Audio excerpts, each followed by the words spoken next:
നമ്മുടെ മാധ്യമങ്ങളൊക്കെ ഇപ്പോൾ ചർച്ച ചെയ്യുന്നൊരു വിഷയമാണ് പഹൽഗാമയിലെ ഭീകരാക്രമണത്തെക്കുറിച്ച്. അപ്പോൾ ഇങ്ങനെ ഇത്തരത്തിലുള്ളൊരു ഭീകരാക്രമണം നടന്നതിന് തൊട്ട് പിറകെ എനിക്ക് ചോദിക്കാനുള്ളത്, ഇതുമായി ബന്ധപ്പെട്ട് കേരളത്തിന് എന്തെങ്കിലും പങ്കുണ്ടോ? കാരണം ഒട്ടനവധി ഭീകരാക്രമണങ്ങൾ എടുക്കുമ്പോൾ അതിൻ്റെ ചെറിയൊരു തായ്വേരെങ്കിലും നമ്മുടെ കേരളത്തിലോട്ട് പോകുന്നുണ്ട്. സാറിന് എന്താണ് തോന്നുന്നത്?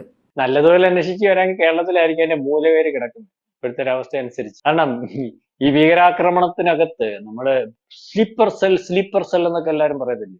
ശരിക്കും പറഞ്ഞാൽ സ്ലീപ്പർ സെല്ല് ആയിട്ട് ഇന്ത്യയിൽ നടക്കുന്ന ഭീകരാക്രമണത്തിനും അല്ലെങ്കിൽ ഇന്ത്യയിൽ നടക്കുന്ന ഈ പറയുന്ന ടെററിസ്റ്റ് ആക്ടിവിറ്റീസിനും എല്ലാം സൈലന്റ് ആയിട്ട്, അല്ലെ സ്ലീപ്പർ സെൽ എന്ന് പറഞ്ഞാൽ ഒളിഞ്ഞിരുന്ന് പ്രവർത്തിക്കുന്നു, അല്ലെങ്കിൽ ആവശ്യമുള്ളപ്പോൾ മാത്രം വെളിയിൽ ഒരു അല്ലെങ്കിൽ ഒരു വലിയ വലിപ്പത്തിലുള്ള ആക്രമണത്തിന് മാത്രം വെളിയിൽ വരുന്നതിന് വേണ്ടി അതിന്റെ മുന്നൊരുക്കം നടത്തുന്നതിന് വേണ്ടിയുള്ള തയ്യാറെടുക്കുന്നതിന് വേണ്ടി ആൾക്കാരൊക്കെയാണ്, അല്ലെങ്കിൽ അത്തരമുള്ള സെല്ലുകളെയാണ്, കൂട്ടത്തിനെയാണ് സ്ലീപ്പർ സെല്ലുകൾ എന്ന് പറയുന്നത്. ഇത് തന്നെ ഇവിടെ നടന്നുകൊണ്ടിരിക്കുന്നു.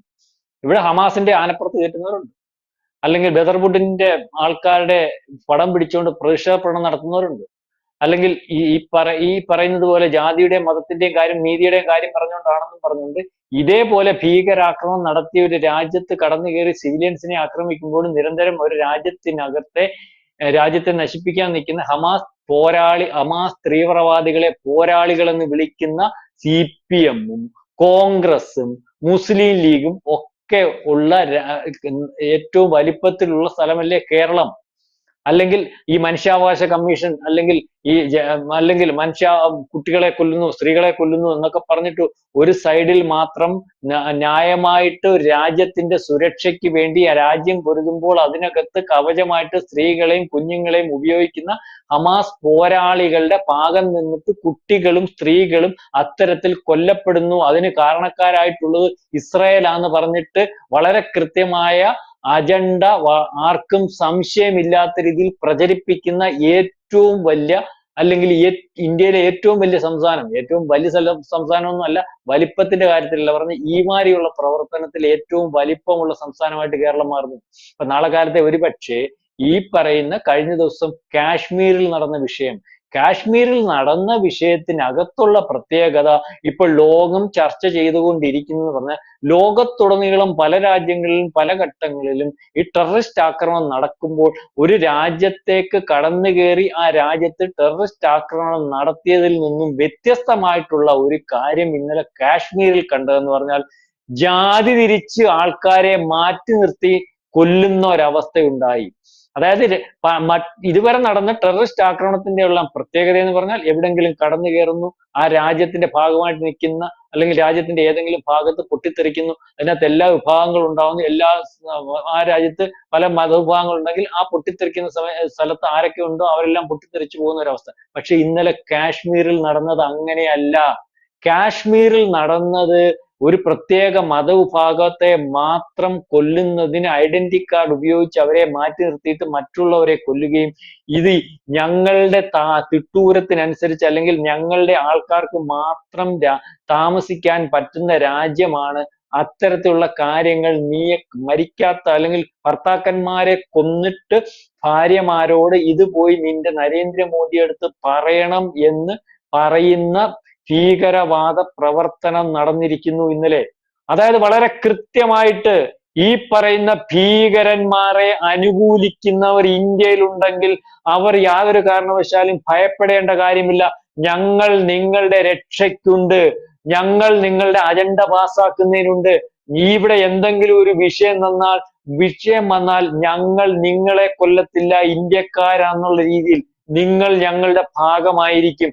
അതുകൊണ്ട് ഇന്ത്യക്കകത്ത് ഞങ്ങൾക്ക് സപ്പോർട്ടായിട്ട് നിൽക്കുന്ന, അതായത് ടെററിസത്തിന് സപ്പോർട്ടായിട്ട് നിൽക്കുന്ന, ഇസ്ലാമിസ്റ്റുകൾക്ക് സപ്പോർട്ടായിട്ട് നിൽക്കുന്ന, അല്ലെങ്കിൽ ഇസ്ലാമിക രാജ്യം വരണമെന്ന് താല്പര്യമുള്ളവർ ആ പ്രവർത്തനവുമായിട്ട് മുന്നോട്ട് പോവുക.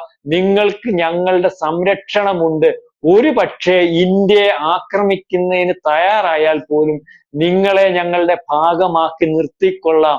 നിങ്ങളുടെ ജീവനും സ്വത്തിനും യാതൊരു കാരണവശാലും കുഴപ്പമുണ്ടാകുന്ന ഒരവസ്ഥയില്ല എന്നുള്ള ഒരു മെസ്സേജാണ് കൊടുത്തിരിക്കുന്നത്. ഈ മെസ്സേജ് കണ്ട്, അല്ലെങ്കിൽ ഈ ആക്രമണം കണ്ട് വളരെ വലിയ വലിപ്പത്തിൽ സന്തോഷിക്കുന്നവർ ഇന്ത്യയിലുടനീളം കുറഞ്ഞ വലിപ്പത്തിലുണ്ടെങ്കിൽ അതിൽ ഏറ്റവും കൂടുതൽ ആൾക്കാരുണ്ടാവുന്നത് കേരളത്തിലായിരിക്കും എന്ന് നമുക്ക് മനസ്സിലാവും.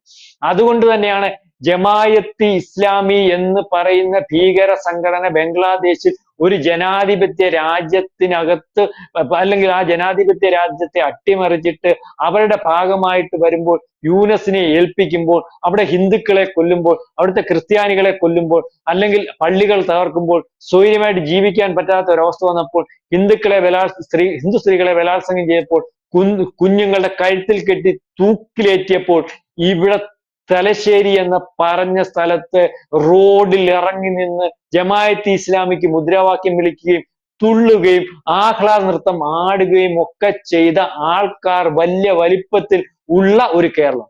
അതുകൊണ്ടാണ് ഈ പറഞ്ഞ ഇന്നലെ നടന്ന ഭീകരാക്രമണം ഒരുപക്ഷെ അത് വേണ്ടതായിരുന്നു, അതിനി തുടരേണ്ടതാണ്. ഇന്ത്യയിൽ ആ രീതിയിലൊക്കെ ഉള്ള നീക്കം നടത്തി ഇന്ത്യ ഈ പറയുന്നവരുടെ അധീനതയിലേക്ക് കൊണ്ടുപോകണം എന്ന് ആഗ്രഹിക്കുന്നവർ വളരെ കൂടുതലായിട്ടുണ്ട്.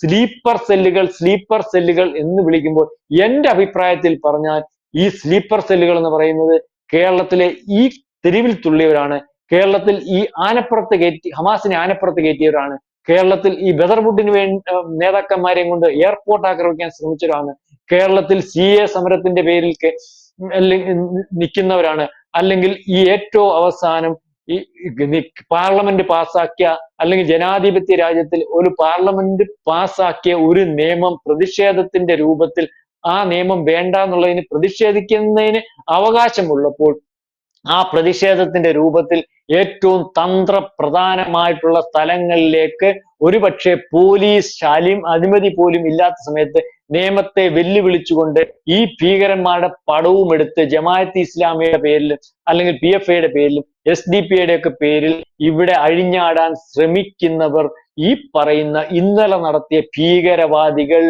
ഇവിടെ വന്നാൽ ഇവരുടെ കൂടെ കൂടിയാൽ ഇന്ത്യ ഇല്ലായ്മ ചെയ്യുന്നതിനും കേരളത്തെ ഇല്ലായ്മ ചെയ്യുന്നതിനും അവർ കൂട്ടുനിൽക്കും. ഈ കാരണം പറഞ്ഞ് 2026 ഇവിടെ ഇലക്ഷൻ പ്രചരണം വരെ നടത്തുന്നതിന് വേണ്ടി ഇവിടുത്തെ രാഷ്ട്രീയ പാർട്ടികൾ തയ്യാറാവും. ഞങ്ങൾ കാശ്മീരിൽ നടത്തുന്ന അല്ലെങ്കിൽ കാശ്മീരിൽ കാണിച്ച ഇന്ത്യക്കെതിരെ കാണിച്ച ആൾക്കാരുടെ കൂടെയാണ്. അത് പുറത്തു പറയാൻ പറ്റത്തില്ല, അവർക്ക് വേണ്ടി നിൽക്കുന്നവരാണ്. അതുകൊണ്ട് നിങ്ങൾ ഞങ്ങളെ അധികാരത്തിൽ കൊണ്ടുവരണം, ഇവിടെയും കാശ്മീർ ആവർത്തിക്കണം, അല്ലെങ്കിൽ കേരളത്തിലും അത്തരത്തിലുള്ള ആൾക്കാരുടെ കൂട്ടായ്മ ഉണ്ടാകണം എന്ന് പോലും പറയാൻ മടിക്കാത്ത, ആ പറയുന്നവർ പറയുന്നത് അങ്ങനെ പറഞ്ഞോട്ടെ, ആ പറയുന്നവരെ തടയാതെ വോട്ട് ഞങ്ങൾക്ക് ലഭിക്കുമോ എന്ന് വിചാരിച്ചിരിക്കുന്ന പ്രതിപക്ഷ പാർട്ടിയും ഭരണപക്ഷ പാർട്ടിയും ഒക്കെ ഉണ്ടാകുന്ന ഒരു നാടായിട്ട് കേരളം മാറുന്നു. അതായത് ഇന്ത്യയിൽ ഇന്നലെ കാശ്മീരിൽ നടന്ന സംഭവത്തിന് ഏറ്റവും അനുകൂലമുള്ളവർ ആരാണെന്ന് ഒരുപക്ഷെ ഇന്ത്യയിൽ പരിശോധിക്കുമ്പോൾ അഖില ചോദിച്ചതുപോലെ അതിന്റെ പേര് തിരക്കി വരുമ്പോൾ മൂലപേര് ഒരുപക്ഷെ കേരളത്തിലാകാൻ സാധ്യതയുണ്ട് നമ്മൾ പറഞ്ഞാലും തെറ്റ് പറയാനില്ല. കാരണം ഇതുവരെ വളരെ കൂടുതലായിട്ട് പരിശോധിക്കുമ്പോൾ കാശ്മീരിൽ കൂടി പാകിസ്ഥാനിൽ കടക്കാൻ ശ്രമിച്ച ഇതിനകത്ത് കാശ്മീരിനപ്പുറം ഒരു സംസ്ഥാനത്തു നിന്ന് ഒരുപക്ഷെ വെടിയേറ്റ് മരിച്ചിട്ടുള്ള കേരളത്തിൽ നിന്ന് പോയിട്ടുള്ള 4 പേരായിരിക്കും. പല ഘട്ടങ്ങളിലും സിറിയയിലും അല്ലെങ്കിൽ പല രാജ്യങ്ങളിലും ഈ പറഞ്ഞ ഇസ്ലാമിസ്റ്റുകളുടെ താല്പര്യം സംരക്ഷിക്കുന്നതിന് വേണ്ടി ചാവേറായിട്ട് പോയിട്ടുള്ളവരുടെ കൂട്ടത്തിൽ ഏറ്റവും കൂടുതൽ ആൾക്കാരുടെ എണ്ണം ഉണ്ടാകുന്നത് ഇന്ത്യയിലെ ഈ കൊച്ചു സംസ്ഥാനത്ത് നിന്ന് കേരളത്തിൽ നിന്നായിരിക്കും. അപ്പം കാശ്മീരിൽ നടക്കുന്ന സമരവും അല്ലെങ്കിൽ ഭീകരാക്രമണവും ഇന്ത്യയിൽ ഉടനീളം നടക്കുന്ന ഭീകരാക്രമണവും ഒരുപക്ഷെ പരസ്യമായിട്ട് അവരെ അല്ലെങ്കിൽ അവർക്ക് അനുകൂല്യം പറയുന്നില്ലെങ്കിലും നമ്മൾ ഇതുപോലെ ചെയ്യുന്ന ടോക്കുകളുടെ കീഴിലും അല്ലെങ്കിൽ ഇത്തരത്തിൽ പല അവസരങ്ങൾ വരുമ്പോൾ ഇന്ത്യക്ക് വിരുദ്ധമായിട്ട് നിൽക്കുന്ന ആൾക്കാർ ഇവരൊക്കെ തന്നെയായിരിക്കും നാളെ കാലത്ത് ഇന്ത്യക്ക് ഒരു പ്രശ്നം വന്നാൽ അല്ലെങ്കിൽ ഇത്തരത്തിൽ ഒരു വിഭജനവുമായിട്ട് ഈ പറയുന്ന ഭീകരവാദികൾ ടെററിസ്റ്റ് ഗ്രൂപ്പുകളൊക്കെ ഇവിടെ വന്നാൽ അവരുടെ ഭാഗമായിട്ട് നയിക്കാൻ സാധ്യതയുള്ളത്, ഇന്ത്യയെ വീഴിക്കാൻ സാധ്യതയുള്ളത്. ഇതിന്റെ കെയർ ഓഫിൽ ഇലക്ഷൻ പ്രചരണം വരെ 2026 അതിനുശേഷം 2029 ലോക്സഭ ഇലക്ഷൻ വരെ നടത്താൻ മടി കാണിക്കാത്ത, അല്ലെങ്കിൽ അത്തരത്തിൽ നടത്തിയാൽ പ്രയോജനം ഉണ്ടാകും എന്ന് വിചാരിക്കുന്ന ഒരു സംസ്ഥാനം അത് ഇന്ത്യയിൽ ഇപ്പം കേരളത്തിൽ മാത്രമാണ് എന്ന് എനിക്ക് തോന്നുന്നു. അത് കഴിഞ്ഞ് മറ്റു പല സംസ്ഥാനങ്ങൾ പരിശോധിക്കുമ്പോൾ കാണത്തുള്ളൂ എന്നാണ് എനിക്ക് എൻ്റെ ഒരു ബോധ്യത്തിൽ നിന്ന് മനസ്സിലാവുന്നത്. കൂടുതൽ വാർത്തകളും വിശേഷങ്ങളും നിങ്ങളിലേക്ക് എത്താൻ ABC മലയാളം സബ്സ്ക്രൈബ് ചെയ്യുക, ബെൽബട്ടനും അമർത്തുക.